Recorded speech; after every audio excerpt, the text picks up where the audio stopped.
বন্ধুরা, আপনারা কি শুনেছেন ভারতের একটি গ্রামের কথা, যেখানে বছরে একটা নির্দিষ্ট সময়ে হাজার হাজার পাখি উড়ে এসে আত্মহত্যা করে? এবং এটা শুনেছেন যে এরকম একটি দ্বীপের কথা, যেখানে চারিদিকে আপনি যেখানেই তাকাবেন সেখানে পুতুল আর পুতুল। এইসব অজানা তথ্য দেখার আগে প্লিজ চ্যানেলটিকে সাবস্ক্রাইব করে দিন। Number 1, Mexico. এই দ্বীপটির নাম দ্য আইল্যান্ড অফ ডলস। এই নির্জন দ্বীপটিতে পা রাখলেই গা শিউরে ওঠে, কারণ কোনো পুতুলের মাথা নেই, আবার কোনো পুতুলে হাত পা কাটা, আবার কোনো পুতুলের গায়ে থেকে মাংস ছিঁড়ে নিয়েছে। আপনার যত দূর চোখ যাবে এইসব জিনিসগুলো চোখে পড়বে। সব গাছেই ঝুলছে ছোট বড় নানান চেহারার পুতুল। কিন্তু এই নির্জন দ্বীপে পুতুলগুলো কোথা থেকে এলো? আপনিও শুনলে অবাক হবেন। একসময় পরিবার ত্যাগ করে এই নির্জন দ্বীপে বসবাস করা শুরু করে এই জুলিয়ান নামে এই ব্যক্তি। এই দ্বীপে বসবাস শুরু করার কয়েকদিনের মধ্যেই তিনি খুঁজে পেয়েছিলেন একটি বাচ্চা মেয়ের মৃতদেহ। বাচ্চা মেয়েটির বডি এই দ্বীপে ভেসে এসেছিল। এর কিছুদিন পর সেই জায়গা থেকে উদ্ধার হয় একটি পুতুল।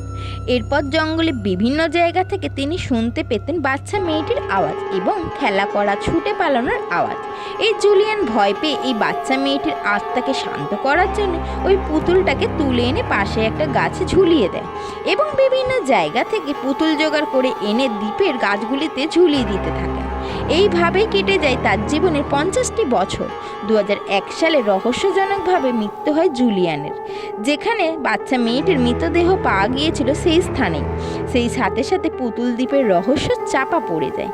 এই জায়গাটি খুব ভয়ানক হওয়ায় খুব কম মানুষই আসে এই দ্বীপে। নাম্বার 2, ভারতে এমন অনেক রহস্যময় জায়গা আছে যার সম্পর্কে বিজ্ঞানীরা আজও সঠিক তথ্য উদ্ঘাটন করতে ব্যর্থ। আসামের এই ছোট্ট গ্রাম জাতিঙ্গাতেও তেমন কিছু ঘটে।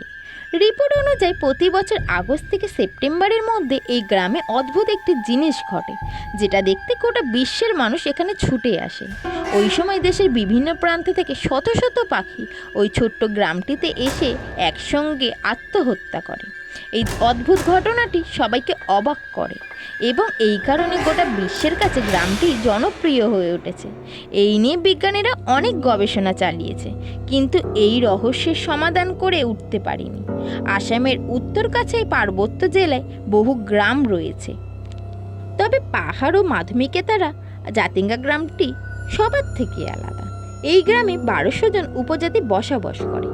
বন জঙ্গল এবং হাঁস মুরগি প্রতিপালন করে তাদের জীবিকা নির্বাহ হয়। এখানে বলা হয় অমাবস্যা রাত অশুভ শক্তির চরমে ওঠে, আর এই রাতেই জাতিঙ্গাতে শত শত পাখি ভিড় করে আত্মহত্যা করার জন্য। এখানকার পাখিরা 2 ভাগে মারা যায়। প্রথমত নিজেরাই আকাশ থেকে পড়েই মৃত্যুবরণ করে, আর দ্বিতীয়ত এখানকার আদিবাসীরা কাঠের খুঁটিতে লণ্ঠন ঝুলিয়ে রাখে। এরপর হঠাৎ করে এক ঝাঁক পাখি এসে পোকার মতো ঘুরপাক খেতে খেতে আগুনের সংস্পর্শে এসে প্রাণ ত্যাগ করে। সবচেয়ে অবাক করার ঘটনা হলো পাখির আত্মহত্যার বিষয়টা কেবল এই গ্রামেই ঘটে।